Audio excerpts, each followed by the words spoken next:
Alors voilà, vous avez modifié, donc vous avez appliqué ce que vous aviez modifié précédemment, vous l'avez appliqué sur 2 paragraphes de la page 6. Bon, alors, point de vue visuel, c'est pas génial, entre les 2 colonnes, il n'y a pas assez d'espace, les lignes ne sont pas dans le prolongement l'une de l'autre, en plus, quoique, vu qu'il n'y a pas assez d'espace, c'est pas plus mal pour qu'on voit la différence, mais en tout cas, techniquement, ça a fonctionné. On constate que sur la page 7, il y avait déjà sur 2 paragraphes les mêmes grandes lettrines et petites lettrines qui étaient appliquées. Si vous prenez l'outil texte et que vous cliquez dans le premier paragraphe, vous voyez que le style utilisé est corps du texte, body nouveau à grande lettrine, oui, et ici en bas, quand je clique dans le paragraphe, corps du texte, body nouveau avec petite lettrine. D'accord.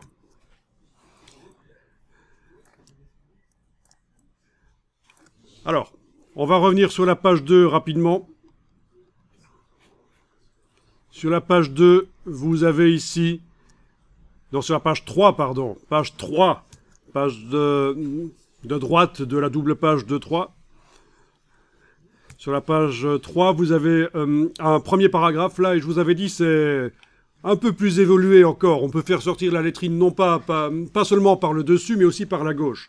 Si vous cliquez quelque part dans le titre ici, dans le paragraphe, je veux dire, si vous cliquez quelque part dans le paragraphe, vous voyez que le style utilisé, c'est corps du texte body nouveau avec grande lettrine, et c'est un système de style imbriqué plus évolué que le bête système de style imbriqué qui a été utilisé dans les 2 autres styles de paragraphes.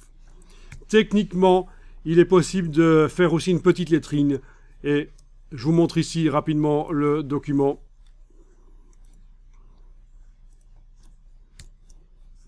Et on ne le fera pas ensemble, mais techniquement, c'est possible de faire ce système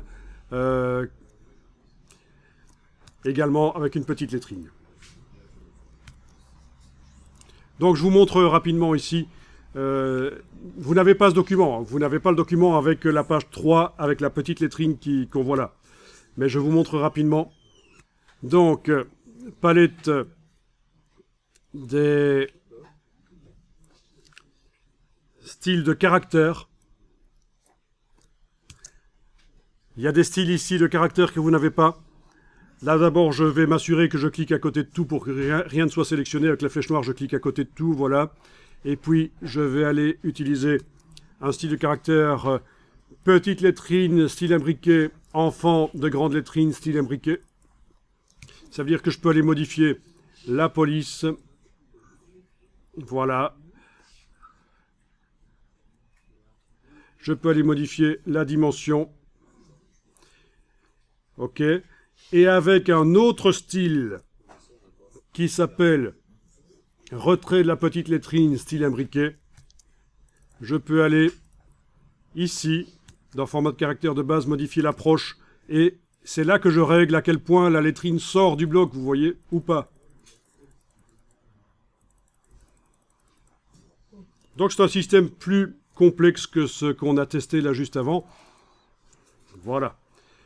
Même chose pour la grande lettrine, bien sûr, on a une grande lettrine style imbriqué où on va pouvoir aller changer plusieurs choses. La couleur et la police, tout ce qu'on veut. Voilà, on va essayer de choisir un truc pas trop moche. Ok, je vais prendre un truc assez costaud. Voilà. Autre style qui participe à cette lettrine, c'est retrait à gauche de la grande lettrine, style imbriqué. Format de caractère de base, et là aussi on peut aller modifier la manière dont elle sort. Ça, ce sont des choses qui ne sont pas prévues dans InDesign au départ, mais en mettant en place des astuces qui sont connues dans le monde du graphisme, de la mise en page, hein, on arrive à faire des lettrines qui sortent. Alors, il est possible que dans un logiciel, bête logiciel de... de mise en page comme Word, faire une lettrine qui sort par la gauche et par le haut, ce soit plus facile. C'est des choses qui peuvent arriver par rapport à InDesign. Il y a parfois des automatismes dans Word qui n'existent pas dans InDesign.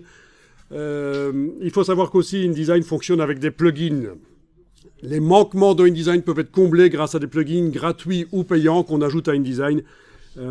Donc ne vous étonnez pas, vous allez peut-être vous dire, mais oui, ça on peut faire dans Word sans problème. Oui, ok. Bah là on est dans InDesign et globalement InDesign est quand même meilleur que Word pour faire des magazines et des choses où la typographie est importante.